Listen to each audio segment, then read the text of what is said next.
A spotless rose is blowing, sprung from a tender root, of ancient seers foreshowing, of Jesse promised fruit. Its fairest bud unfolds to light amid the cold, cold winter and in the dark midnight. The rose which I am singing, whereof Isaiah said, is from its sweet root springing in Mary purest maid. Through God's great love and might, the blessed babe she bare us in a cold, cold winter's night. That is a beautiful translation and poetic paraphrase of the old German carol, Es ist ein Ros entsprungen, Lo, how a rose blooming. We sing it every Christmas time. A friend of mine, a friend of ours, Luthien, who is a very accomplished professional singer, now working with some very fancy choirs in the UK, posted earlier in December that she thought Lo, how a rose is the best Christmas carols, and she was taking no questions, which I thought was very funny and also very true. I think it is probably, although it's hard to say on any given day, what my favorite Christmas carol is, but it's definitely in the top 2 or 3.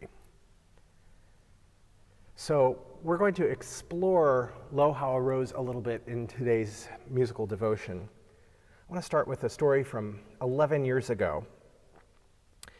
It was at the end of a very long day at Amy's school. We have a reciprocal musical relationship in which she sings in my choirs and I am always available to accompany for hers. And so I had spent the day at school. We had rehearsals, we had assemblies, and then we had her winter concert in the evening. And the concert was an absolute triumph. Everything went as it should. The whole day was fantastic. I was a little tired because I'm not used to being around 630 some elementary school students, and I'm certainly not used to playing for about 130 of those little wigglers. But it went really, really well. Amy was greeting her adoring public after the concert, and I was gathering our things at the piano so that at some point that evening we could go home. And one of her students approached me, and we had a lovely little conversation. I told her how proud she should be of her performance, how well she and her peers had done all day, but especially at the concert in the night. We had this lovely conversation, and she pointed to a bouquet of flowers that was sitting on top of the piano that another family had given Amy at the end of the concert. She said, "Are those yours?" And I joked. I said, "I love flowers, but I very infrequently get them as a gift." And she chuckled, and we had a nice little conversation. We wished each other a good night, and she walked away. And I continued to do my thing at the piano, collecting our stuff, gathering things to go back to her classroom. And I turned around, and there was the little girl. And in her hand was a single rose. She had been given by her own parents a bouquet of flowers, and she handed me the rose. And I was just so moved. And I thanked her, and I probably masked the little tear that came to my eye, I think pretty well. And she seemed delighted to have made that gift to me, and she was off on her way, and I stood there and regarded the rose for a few minutes. Now, I think that the Hallmark Channel would really go to town on this interaction, and I could be, a George Bailey whose entire Christmas enterprise was crumbling beneath his feet and in need of a gesture of kindness, of grace, and she could be the Tiny Tim character teaching me, the old person, a very important life lesson. I don't think it was exactly that way. I think it was a very kind and thoughtful and generous and spontaneous act of generosity. And it really made my night, it probably made my month, and I think it was the sweetest Christmas present I received that year. And I am telling you the story 11 years later. So obviously it had a great impact. And I think that's kind of the point I want to drive home today, is that in our weary world, which is so riven with strife and conflict and need and pain, that many of us work really hard on the big things, the ambitious and bold actions to address these problems, both societally, in the church, in the world. But I don't think we should discount, even for a moment, the efficacy of small gestures, small opportunities to present others with the love and light of Christ. And so I am sure I was the recipient of extravagant generosity in many ways during that Christmas season 11 years ago, and yet this is the thing that has remained in my mind all this time, that very, very sweet little girl and her kind action, which made anew for me the love and light of Christ. This past summer, Amy and I were sitting in what we call our garden, our tiny little plot of native weeds and beautiful plants that we've planted. And this past spring, we planted a bunch of David Austin roses. They're English roses, so they bloom all summer and they still have some fragrance, unlike hybrid teas, which tend not to smell very nice. And we were regarding one particular rose as we were sitting there. It was, I believe it was a carding mill.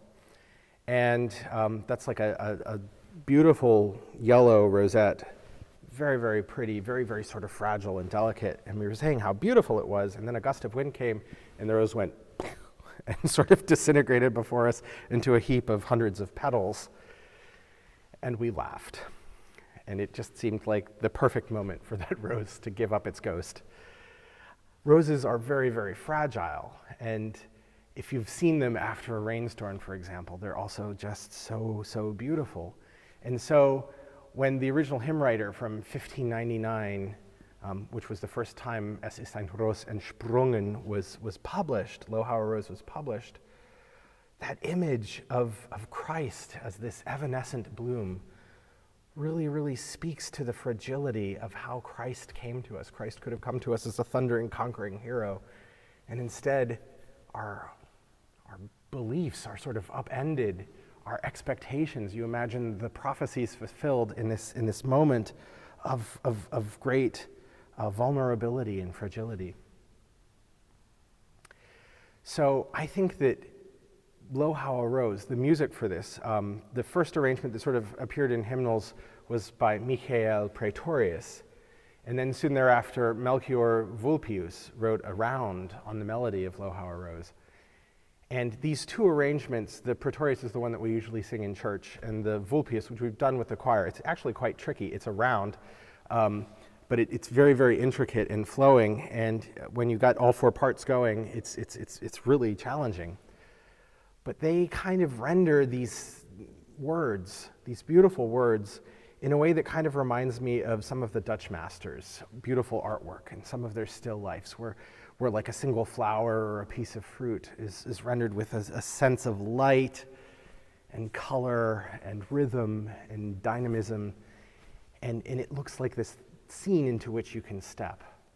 And I feel that the evocative poetry of Lo How a Rose sets a scene that we can step into and that we can greater understand. Theodore Baker, who is one of the original translators to English of this carol, writes, one of the later verses, he translates as, "O flower whose fragrance tender with sweetness fills the air, dispel with glorious splendor the darkness everywhere. True man, yet very God, from sin and death now save us and share our every load." It's such profoundly beautiful poetry. It's such profoundly beautiful imagery. And then the music brings it to this place of great delicacy and grace. So the first recording I'm going to have you listen to is by the Monteverdi Choir, a really wonderful English choir. And what they do is they do a verse of the Praetorius, a verse of the Vulpius, and then another verse of the Praetorius. And it's really beautifully sung. So I hope you'll listen to that.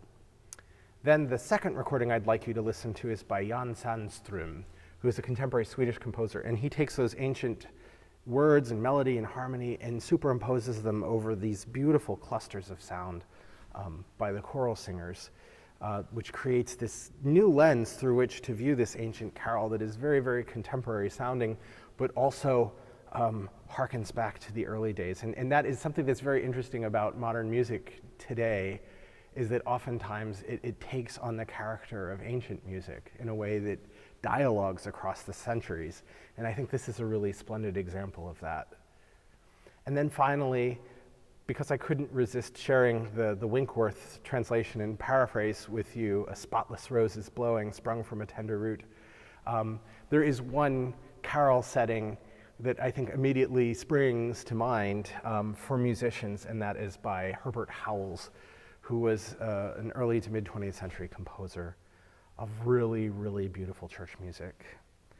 And Howells' setting paints the text so evocatively, so beautifully. We can kind of see the spotless rose blowing and sprung from a tender root. And he also renders those words amid the cold, cold winter and the dark midnight so beautifully. You can feel that chill in your body as you listen to it. And I always imagine that Howells must have written this beautiful carol out in the countryside, maybe overlooking a wintry tableau in front of him. And then I very recently read his reflections on writing A Spotless Rose, and they are thus: I sat down and wrote A Spotless Rose after idly watching some shunting from the window of a cottage in Gloucester, which overlooked the Midland Railway. In an upstairs room, I looked out on iron railings and the main Bristol to Gloucester railway line with shunting trucks bumping and banging. I wrote it and dedicated it to my mother. It always moves me when I hear it, just as if it were written by somebody else. I find the image of Howells writing such rhapsodically beautiful and tender music, such evocative music, while watching railway cars bumping into each other in Gloucester, just such a funny and strange irony, but beautiful things come out of strange circumstances. And so I hope you'll listen to these three carol settings of this wonderful, wonderful carol in the words of Luthien, the very best carol. And I hope that you'll have a happy and safe new year. I think 2021 is going to be epic, and I'm knocking on very expensive wood in the hopes that that is true. I think once we get through the first dark and cold winter months, as the vaccine becomes more available, we can all expect to have a very celebratory summer. I certainly hope so. So please be safe and be well, and God bless.